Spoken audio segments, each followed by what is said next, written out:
الحمد لله الذي لم يزل ولا يزال حيا قيوما عالما مدبرا سميعا بصيرا والصلاة والسلام على من أرسل إلى الناس كافة بشيرا ونذيرا وعلى آله وأصحابه أجمعين أما بعد فأعوذ بالله من الشيطان الرجيم بسم الله الرحمن الرحيم كونوا مع الصادقين صدق الله العظيم وصدق رسوله النبي الكريم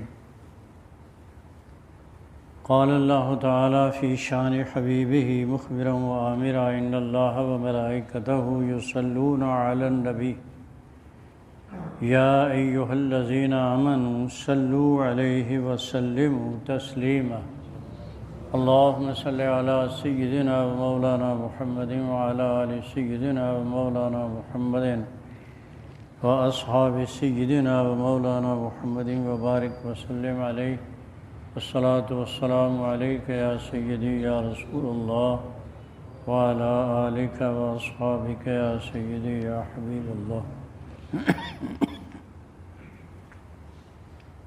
میرے قابل صد احترام بزرگوں، عزیزوں، دوستوں،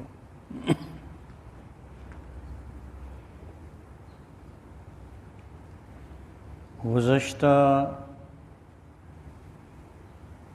کئی جمعوں سے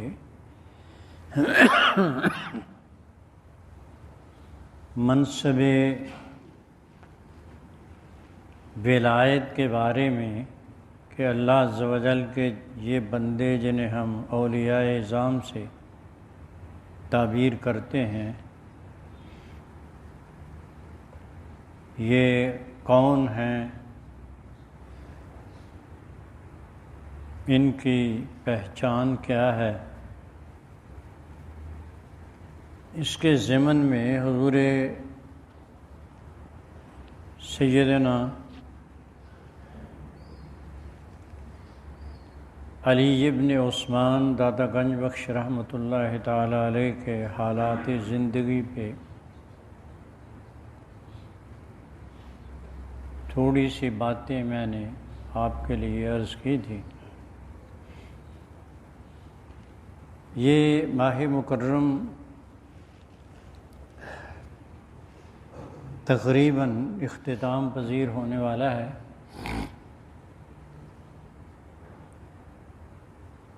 آج اس کی 23 تاریخ ہے صفر المظفر کی، اور یہ پیغام لے کے آتا ہے ہمارے لیے کہ آنے والا ماہ مکرم وہ ہے جس میں کائنات کے وجود کا جو باعث بنے، جن کی وجہ سے ہمیں یہ کائنات اور اس کی نعمتیں، ایمان کی دولت اور رب کریم کی ذات عالیہ کی پہچان نصیب ہوئی، وہ اس ماہ مکرم میں تشریف لا رہے ہیں، لائے تھے۔ 12 ربیع الاول کو حضور کی جلوہ گری ہوئی، اس کا انشاءاللہ آئندہ جمعے سے تذکرہ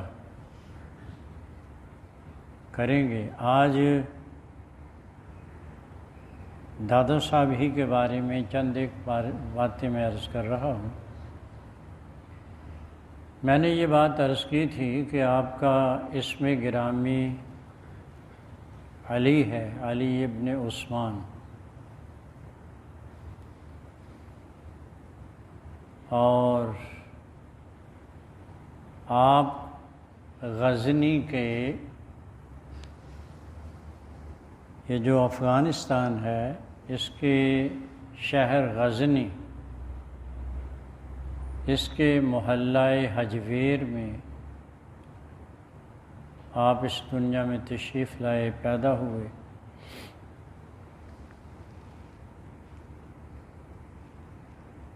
نسب کے اعتبار سے داتا گنج بخش علیہ الرحمہ امام حسن ابن علی رضی اللہ تعالیٰ عنہما آپ سے جا کے ملتے ہیں، سید زادے ہیں، اور آپ نے جن بزرگوں سے کسب فیض کیا وہ تو بہت سے ہیں، لیکن جن سے بیعت کی ہے وہ حضرت ابو الفضل خوطلی علیہ الرحمہ ہے۔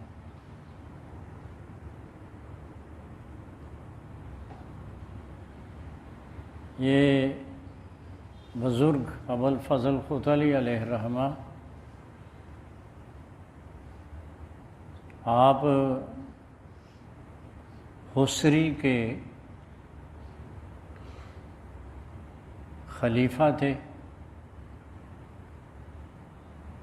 وہ ابو بکر شبلی کے، اور یہ خاندان جا کے ملتا ہے جنید بغدادی قدس سرہ العزیز سے،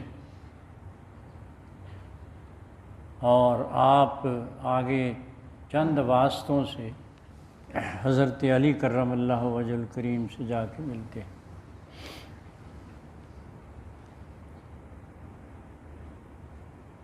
آپ کشف المحجوب میں جس کا تذکرہ میں نے کیا تھا کہ خواجہ خواجگان خواجہ نظام الدین محبوب الہی قدس سرہ العزیز کشف المحجوب کے بارے میں فرماتے ہیں کہ یہ وہ مبارک اور برکت والی کتاب ہے، کسی کو اگر مرشد کامل کی تلاش ہو اور نہ ملے تو وہ کشف المحجوب کا مطالعہ کرے۔ اللہ تعالیٰ یا تو اس کے صدقے سے اسے مرد کامل سے ملا دے گا، اور یا یہ خود کتاب اس کے لیے مرشد بن جائے گی۔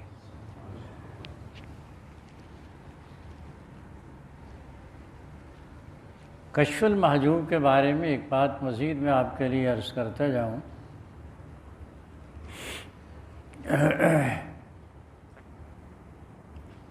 آپ کے ساتھ غزنی سے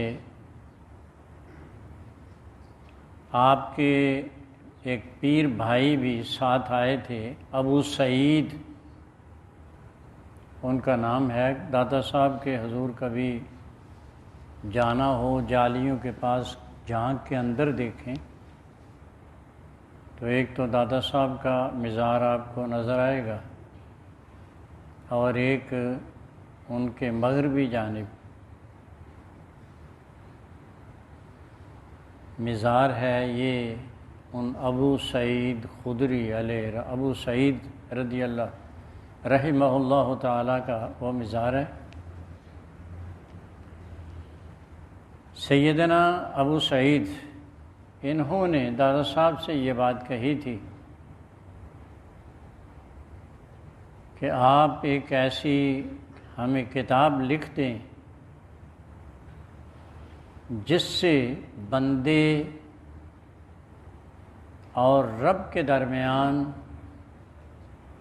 جو حجابات آتے ہیں، مانع ہوتے ہیں، قرب خداوندی میں رکاوٹ بنتے ہیں، ان کا تذکرہ ہو جائے، کیا کریں تو قرب مل جائے اور کن سے بچیں تو قرب مل جائے۔ تو آپ نے اس وقت پھر یہ کتاب لکھی تھی،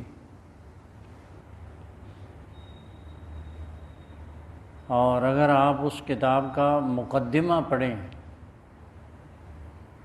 تو آپ کو یہ بات بڑی کھل کے سمجھ میں آ جائے گی کہ جس طرح سے آج بہت سے ایسے لوگ ہیں جو صوفیہ کے نام پہ لوگوں کو ہدایت کی راہوں سے دور کر رہے ہیں، علم سے ناآشنا ہوتے ہیں اور آنے والوں کو الٹی سیدھی باتوں سے خود بھی وہ گمراہ ہوتے ہیں اور دوسروں کو بھی گمراہ کرنے کی کوشش کرتے ہیں۔ ایسے لوگوں کا تذکرہ، علماء کا بھی تذکرہ، جو علم پڑھے بغیر لوگوں کو مسائل بتانے کی کوشش کرتے ہیں، ان کا تذکرہ بھی کیا ہے۔ اور پھر یہ بات کہی ہے کہ یہ اپنے پیش نظر رکھیں کہ جب تک کوئی شخص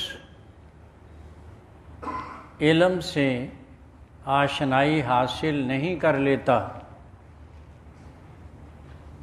یہ بات کبھی ہو ہی نہیں سکتی کہ وہ آدمی اللہ عز و جل کی معرفت پالے اور قرب خداوندی کا حصول کر لے۔ علم اس کے لیے شرط اول ہے۔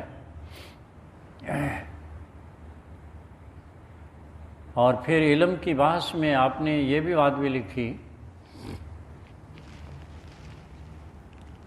آپ فرماتے ہیں کہ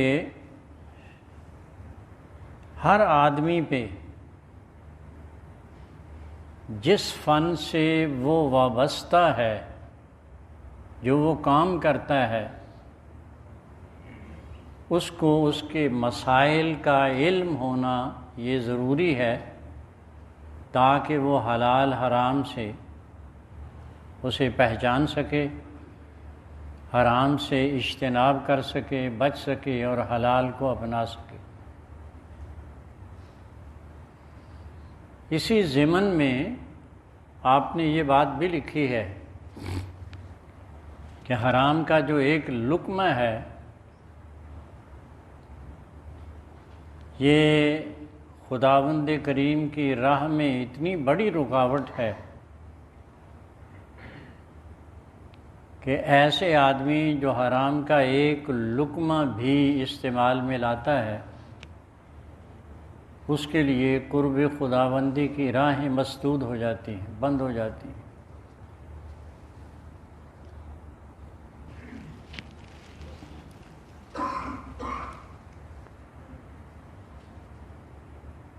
حضور سیدنا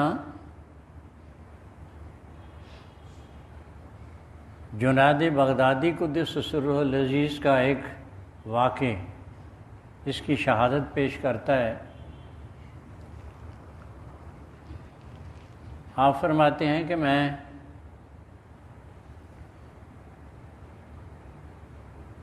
سفر پہ تھا، رمضان کے دن تھے، ایک دکان سے میں نے کھجوریں خریدی کہ روزے کے افطار کے کام آئیں گی۔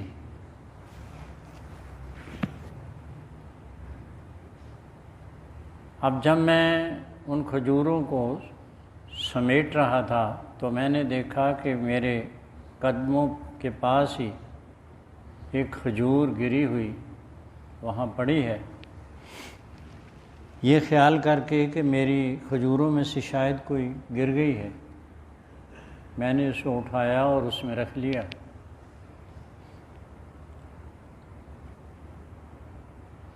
اب جس مقام پہ جانا تھا وہاں پہنچے، روزہ افطار کیا، لیکن عجیب کیفیت یہ ہوئی کہ وہ عبادت کی جو ایک لذت کا احساس ہوتا تھا وہ جاتا رہا۔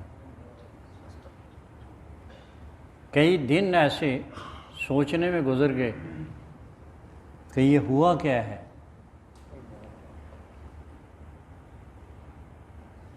پھر اچانک ذہن میں آیا کہ وہ فلاں موقع پہ ایک کھجور پاؤں کے پاس گری ہوئی اٹھائی تھی،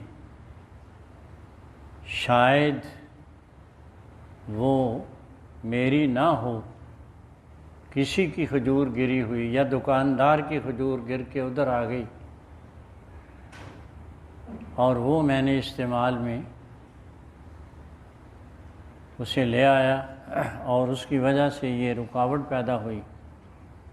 آپ فرماتے ہیں میں واپس پلٹا، دکاندار سے سارا ماجرا بیان کیا۔ وہ کہنے لگا کہ کھجور کا مسئلہ تو کوئی ایسی بات نہیں ہے۔ کہا نہیں، یا تو پیسے لے لو اور یا کہو کہ میں نے معاف کر دی۔ پیسے لینے سے تو اس نے انکار کر دیا اور کہنے لگا کہ میں نے اسے معاف کیا۔ تو آپ فرماتے ہیں پھر جا کے میں نے محسوس کیا کہ وہ عبادت کی لذت جس میں رکاوٹ آ گئی تھی پھر سے محسوس ہونے لگی۔ اس لیے دادا حضور فرماتے ہیں کہ جو آدمی بھی جس کام میں مصروف ہے، ایک تو دینی امور ہیں، آپ کا کہنا یہ ہے کہ دینی امور میں کسی آدمی کا ہر فن سے ان مسائل کا جاننا ضروری ہے کہ جن کا تعلق اسلام کی عبادات سے ہے، مامورات شرعیہ سے ہے۔ مثلا علم نجوم ایک علم ہے جس میں ستاروں کا سورج کب نکلتا ہے، کب غروب ہوتا ہے، اس کی منزلیں کتنی ہیں، چاند کب نکلتا ہے، کب غروب ہوتا ہے، کون سا ستارہ کہاں ہو جائے، کہاں آ جائے تو صبح ہو جاتی ہے، اور ظہر کا وقت کب ہوتا ہے، عصر کب ہوتی ہے۔ ان اوقات کے جاننے کے لیے تاکہ ہم وقت سے پہلے نماز نہ کہیں پڑھ بیٹھیں، اور وقت کب گزر جاتا ہے یہ معلوم ہونا ہر بندے کے لیے ضروری ہے۔ وضو کرتے ہیں، پاکی پلیدی کا علم ہونا ضروری ہے، پانی پاک کون سا ہے، پلید کون سا ہے۔ تو یہ مسائل جو دینی امور سے متعلق ہیں، یہ تو ہر بندے کے لیے اس کا جاننا، جس سے اس کی عبادات کی وابستگی ہے، یہ ضروری ہے تاکہ وہ وقت پہ عبادت کی ادائیگی کر سکے، صحیح سے ادائیگی کر سکے۔ البتہ باقی علوم کا جو حصول ہے وہ اس کے حق میں فرض کفایہ ہے، وہ علماء سے بھی رجوع کر سکتا ہے۔ بنیادی طور پہ آپ فرماتے ہیں کہ علم کا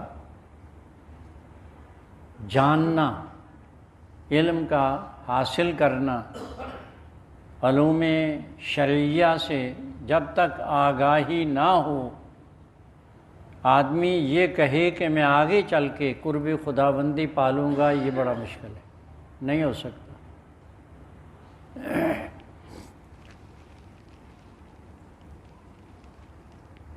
اس واسطے ہمارے بعض بزرگوں نے یہ بات کہی ہے، علم باجوں، یہ مولانا یہ ہیں جھنگ والے جو بزرگ ہیں، سلطان باہو علیہ الرحمہ، علم باجوں جو کرے فقیری، کافر مرے دیوانہ ہو۔ تو جو علم کے بعد یہ دعویٰ فقر کہتا ہے میں درویش ہوں، اور یا دیوانہ ہو کے مرے گا یا کافر ہو کے مرے گا۔ اس لیے یہ بات بڑی ضروری ہے کہ ہم ان علوم سے، دادا حضور نے سب سے پہلا باب جو کشف المحجوب میں بیان کیا وہ علم کے بارے میں۔ ایک بات اور کشف المحجوب کے حوالے سے عرض کرتا جاؤں.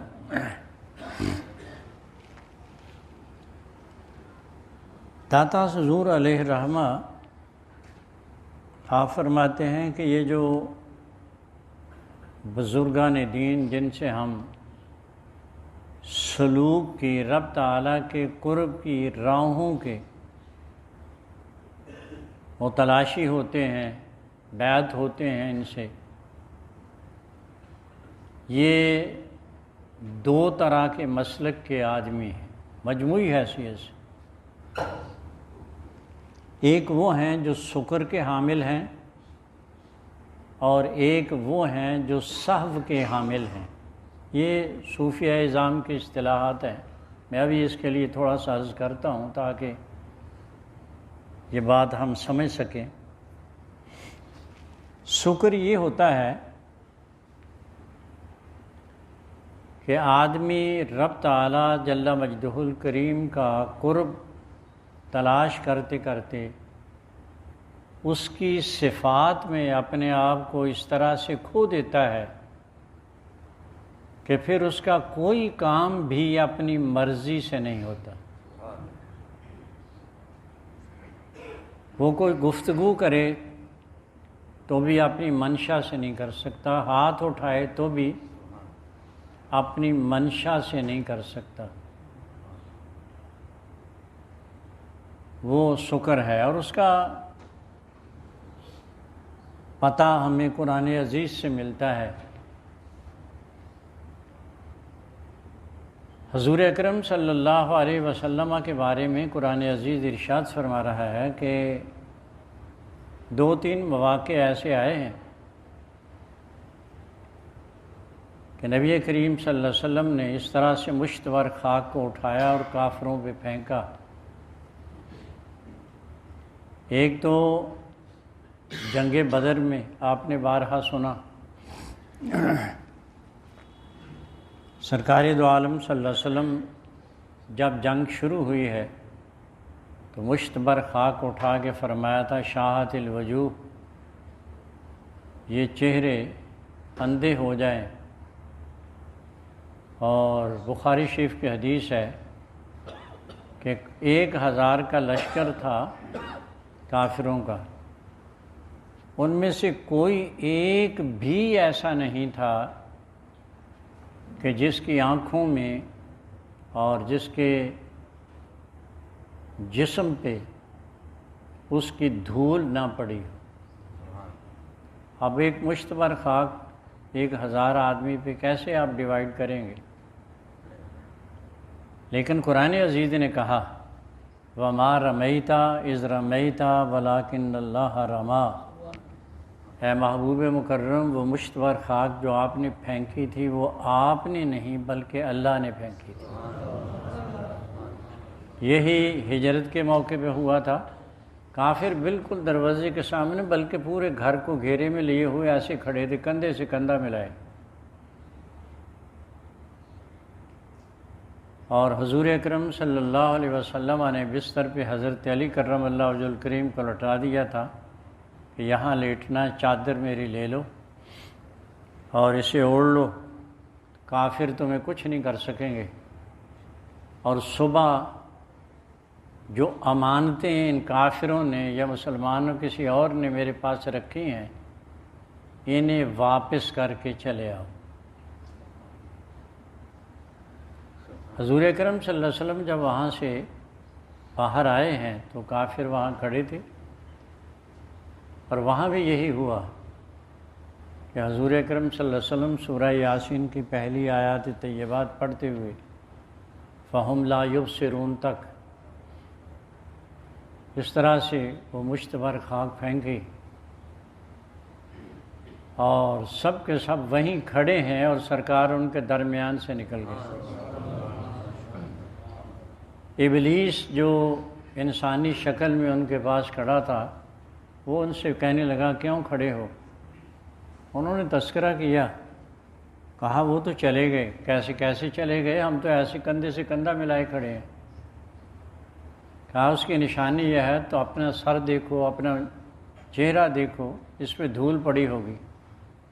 اور وہ سب جھاڑ رہے تھے۔ تو قرآن عزیز نے حضور کے اس عمل کو یہ بات کہی کہ آپ نے نہیں بلکہ اللہ نے کیا ہے۔ یہ وہ ہے فنائیت کی یہ منزل وہ ہوتی ہے جسے شکر کہتے ہیں، کہ پھر بندہ اپنی منشا سے کوئی نہیں کرتا۔ اور دوسری سہو ہے، سہو میں بھی یہی ہوتا ہے کہ فنائیت تو ہوتی ہے لیکن بندہ اپنے ہوش میں ہوتا ہے، مکلف ہوتا ہے، اور جو سمجھتا ہے کہ یہ میرے لیے، قوم کے لیے، دین کے لیے، احباب کے لیے اچھا ہے اسے بجا لاتا ہے، اور یہ کہ اچھا نہیں ہے اسے ہاتھ کھینچ لیتا ہے۔ یہ سہو کہلاتا ہے۔ اس میں فنا بھی ہوتی ہے لیکن ہوش بھی ہوتا ہے، وہاں تو ہوش ہی نہیں رہتا۔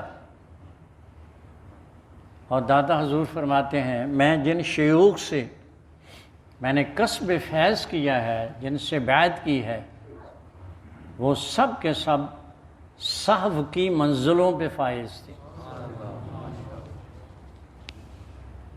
یہ کشف المحجوب کے ایک ایک لفظ کو آپ پڑھیں گے، وہ جو برکتیں، رحمتیں خالق کائنات نے ان بزرگوں کو رکھی ہوتی، دی ہوتی ہیں، اور وہ اپنے الفاظ میں انہیں سمو دیتے ہیں، پھر اسے پڑھتے ہوئے بندہ محسوس کر رہا ہوتا ہے کہ یقیناً یہ با اثر عبارتیں ہیں۔ قرآن عزیز فرقان حمید کی جو آیت آج میں نے پڑھی ہے، وہ ان لوگوں سے وابستگی کا ہمیں درس دے رہی ہے۔ ارشاد باری ہے کونوا مع الصادقین، نیکوں کی سنگت اختیار کر لو۔ کونوا مع الصادقین، ایک تو انہیں صادق کہا اور ایک انہیں کہا کہ ان کی سنگت اختیار کر لو۔ صادق کیوں کہلائے؟ آپ حضرات یہ بات جانتے ہیں، کئی دفعہ سن چکے۔ اللہ کریم جل مجدہ نے جب حضرت آدم علیہ السلام کو پیدا کیا اور آپ کے دائیں بائیں کندھوں سے قیامت تک کے لیے ہونے والی جو ذریت تھی، نسلاً بعد نسلاً، ان کو نکال کے سامنے ان میدانوں میں پھیلا دیا جہاں آج یہ مزدلفہ ہے نا، مزدلفہ، یہ حجاج کرام عمرہ کرنے والے حضرات انہوں نے ان متبرک مقامات کی زیارت کی ہوگی۔ مقام مزدلفہ میں سیدنا آدم علیہ السلام کا ڈھانچہ بنایا گیا ہے۔ یہیں آپ میں روح پھونکی گئی ہے، یہیں آپ کے دائیں بائیں کندھے سے، اور یہ جسے ہم آج عرفات کہتے ہیں، منا کہتے ہیں، مزدلفہ کہتے ہیں، یہ تمام علاقہ، تمام میدان اس وقت نعمان کے نام سے مشہور تھا۔ اس کے بعد عبادات کے لیے باقاعدہ ان کی حدود بندی ہو گئی۔ مقام عرفات وہاں نویں کو، نویں ذی الحج ظہر سے لے کے مغرب تک کے لیے قیام ہو گیا، احرام باندھے ہوئے حج ہو گیا۔ یہاں رات کو مزدلفے میں قیام ہوتا ہے کہ اے بندے تو آ اور اپنی اصل کو پہچان۔ منا میں اس لیے بھیجا جاتا ہے کہ جد امجد حضرت ابراہیم علیہ السلام نے شیطان کو یہاں کنکریاں ماری تھیں، تو بھی اس سنت کو ادا کر لے۔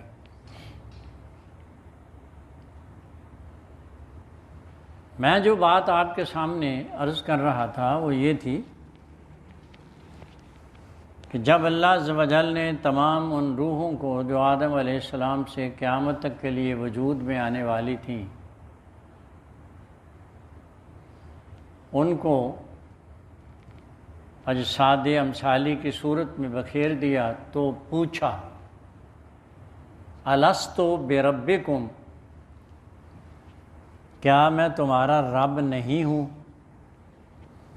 کوئی بھی ایسا نہیں تھا، مسلمان ہو یا کافر، بڑے بڑے جتنے بھی، نمرود، شداد، فرعون، شیطان بھی ان میں شامل تھا،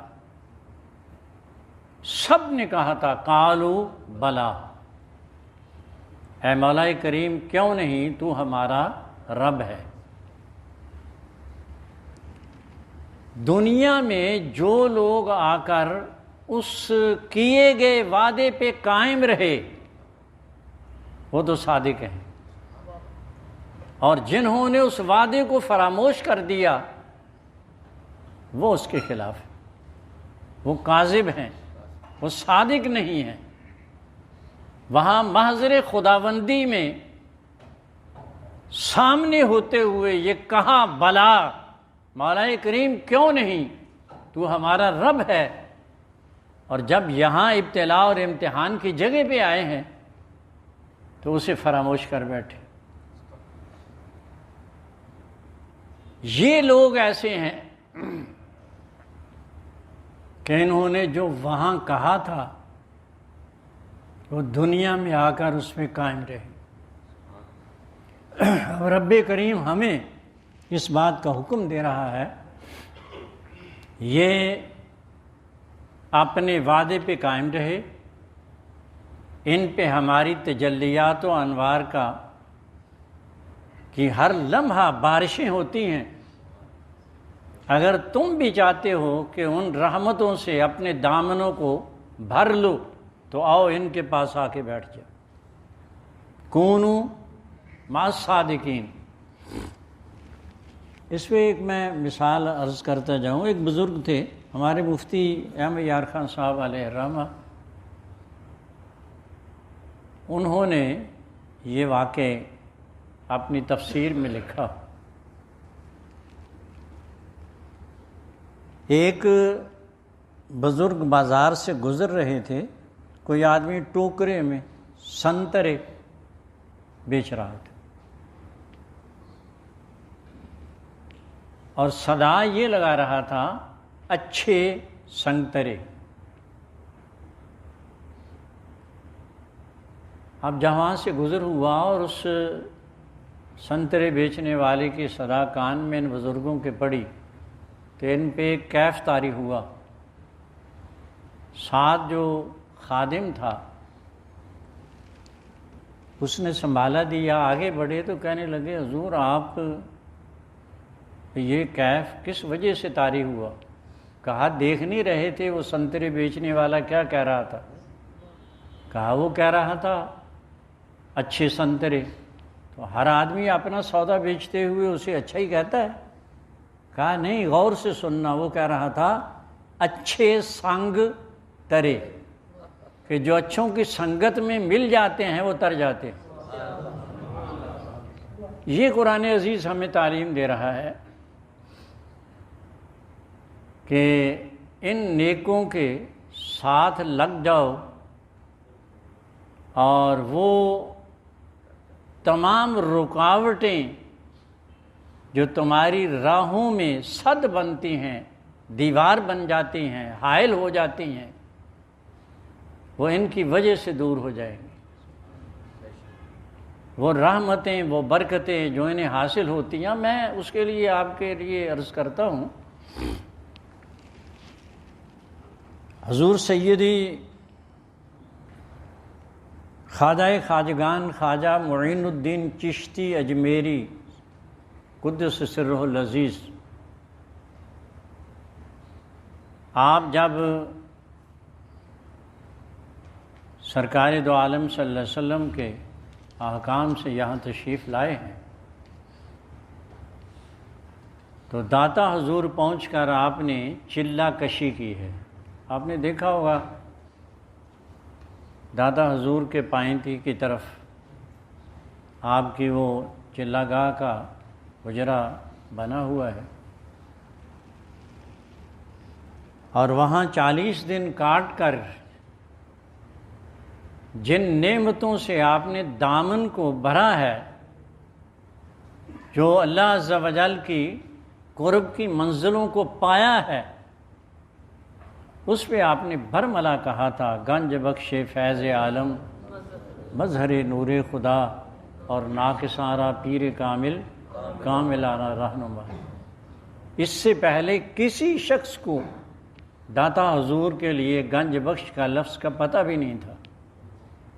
یہ آپ کے کہے ہوئے زبان مبارکہ سے نکلے ہوئے جو کلمات ہیں، آج نام تو بہت کم لوگوں کو یاد ہے، اور کہاں جا رہے ہو؟ داتا گنج بخش علیہ الرحمہ جا رہا ہوں۔ تو یہ وہ فیضان ہوتا ہے جو اللہ عز و جل ان نیک بندوں سے ان کے ہاتھوں سے تقسیم کرواتا ہے، اور یہ ایسی بات نہیں ہے کہ ہم کہیں کہ یہ کتاب و سنت کے کو منافی ہے، خلاف ہے، ایسا نہیں ہے۔ آپ احادیث طیبات کو کبھی پڑھ کے دیکھیں تو آپ کو یہ پتہ چلے گا، نبی کریم صلی اللہ علیہ وسلم کی بارگاہ میں بعض اوقات صحابہ ایک تمنا کا اظہار کرتے تھے، اور حضور اکرم صلی اللہ علیہ وسلم اس کے خلاف، اس کے لیے وہ جو تمنا کی اس کے خلاف حضور نے اس کے لیے ارشاد فرمایا۔ ایک صحابی ہیں، جب یہ شہداء کے بارے میں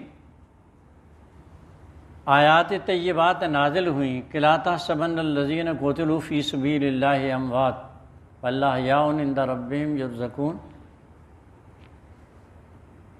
تو وہ صحابی بارگاہ مصطفی میں عرض کرنے لگے، یا رسول اللہ صلی اللہ علیہ وسلم، میں نے بہت ساری جنگوں میں شرکت کی ہے، اور میں نے بڑی کوشش کی کہ گھمسان کی جب جنگ ہوتی تو اندر گھس جاتا تھا کہ مجھے شہادت نصیب ہو جائے۔ حضور ابھی تک شہادت نہیں مل پائی ہے، میں آج اس لیے حاضر ہوا ہوں کہ میرے لیے دعا کریں کہ مجھے شہادت نصیب ہو جائے۔ تو حضور کی زبان مبارک سے پتہ کیا الفاظ نکلے؟ حضور فرمانے لگے کہ میں تمہارے لیے کافروں پر تمہارے خون کو حرام قرار دیتا ہوں، کوئی کافر تمہارا خون نہیں بہا سکے گا۔ چنانچہ یہ صحابی کہتے ہیں کہ میں ایسا ہوا کہ گھس جاتا تھا صفوں کے اندر، اور گھمسان کا رن ہوتا، لیکن مجھے نہیں ایسا ہوا۔ اب شہادت ان کی ہوئی ہے، لیکن کیسے ہوئی؟ ایک جنگ پہ جا رہے تھے، تو ایسا ہوا کہ جب ایک راستے میں کو پانی، سمندر کہہ لیں، اسے عبور کر کے جب یہ کنارے پہ پہنچے ہیں تو انہیں بخار ہو گیا۔ اب وہ صحابہ نے انہیں جو بھی اس وقت کوئی علاج معالجہ ہوگا وہ کرنے کی کوشش کی، لیکن یہ جان بھر نہ ہو سکے اور جان دے دی۔ تو یہ میدان کارزار کی طرف جاتے ہوئے انہوں نے اپنی جان دی، اور جو اس منزل پہ اس طرح سے جان دے دے، حضور نے اسے بھی شہید کہا ہے۔ تو یہ ایسا نہیں تھا کہ یہ آج ہم کہیں کہ نہیں جی آپ ایسی باتیں بناتے ہیں۔ ان کی زبان مبارکہ سے جو کلمات نکل جاتے ہیں، یا ان کی معیت میں کوئی آدمی کچھ وقت گزار لیتا ہے، تو ان کی وہ معیت جو ہے وہ اثر کرتی ہے کہ اسے آدمی پھر زندگی کے آخری لمحات تک کبھی بھلاتا نہیں ہے۔ مشکلیں آسان ہو جاتی ہیں، دکھ دور ہو جاتے ہیں، تکلیفیں دور ہو جاتی ہیں، اور رب تعالیٰ کا قرب اسے بندے کو نصیب ہو جاتا ہے۔ یہی شرف اللہ عز و جل نے حضور داتا گنج بخش علیہ الرحمہ کو، سلطان باہو علیہ الرحمہ سے کسی نے پوچھا تھا کہ مرد کامل کی نشانی کیا ہے، تو آپ نے فرمایا تھا نام فقیر تینا دا باہو قبر جینا دی جیوے ہو، کہ جن کے وصال کے بعد ان کی قبروں پہ ہر وقت اللہ عز و جل کا ذکر و اذکار ہوتا رہے، وہ اللہ کے نیک بندے ہیں۔ اور آج آپ داتا حضور دیکھتے ہیں، دن ہو یا رات ہو، کسی وقت بھی کسی وقت چلے جائیں، بلکہ میں تو ان کے تصرف کا اس طرح سے اب قائل بن گیا ہوں،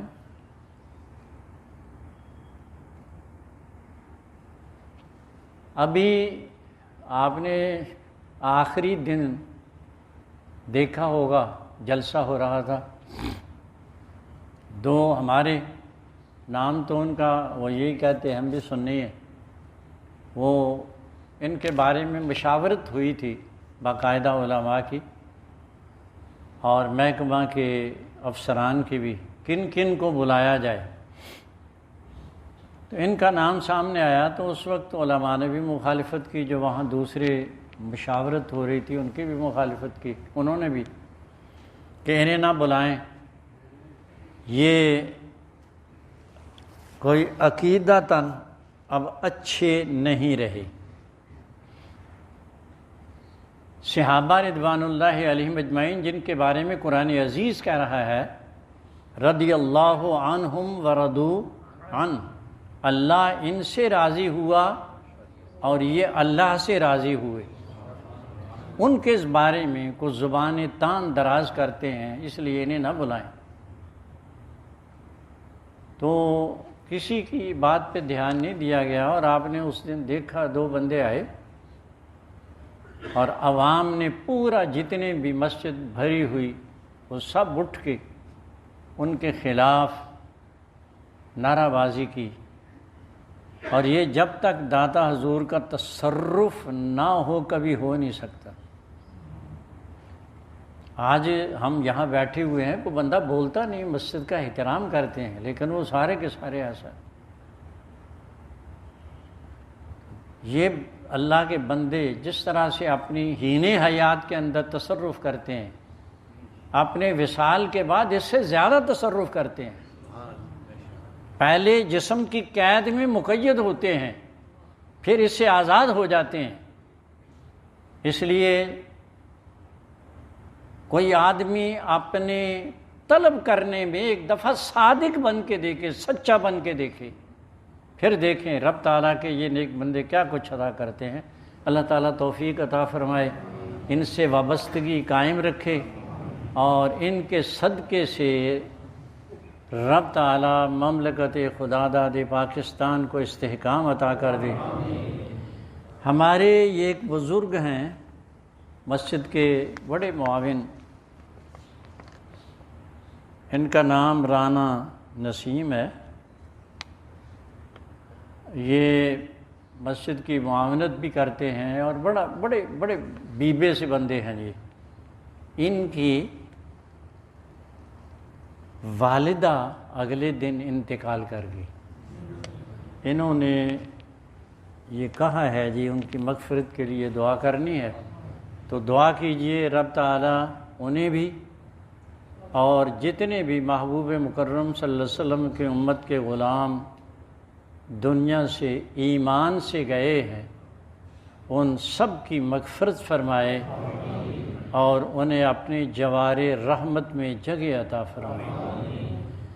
ربنا فاغفر لنا ولاخواننا الذین سبقونا بالایمان ولا تجعل فی قلوبنا غلا للذین آمنوا ربنا انک رؤوف رحیم۔ مولا کریم جو بیمار ہیں انہیں شفا عطا فرما، جو پریشان حال ہیں ان کی پریشانیوں کو دور فرما۔ مولا کریم یہ مہنگائی کا جو دور اس طرح سے بڑھتا چلا جا رہا ہے، ہم تیری بارگاہ میں ملتجی ہیں، یہ رزق یہ تیرے ہاتھ میں ہے، وَفِي السَّمَاءِ رِزْقُكُمْ وَمَا تُوعَدُونَ۔ مولا ایسے اسباب مہیا فرما دے کہ لوگوں کی یہ پریشانی بھی دور ہو جائے۔ ربنا تقبل منا انك انت السميع العليم وصلى الله على حبيبه الكريم برحمتك يا ارحم الراحمين.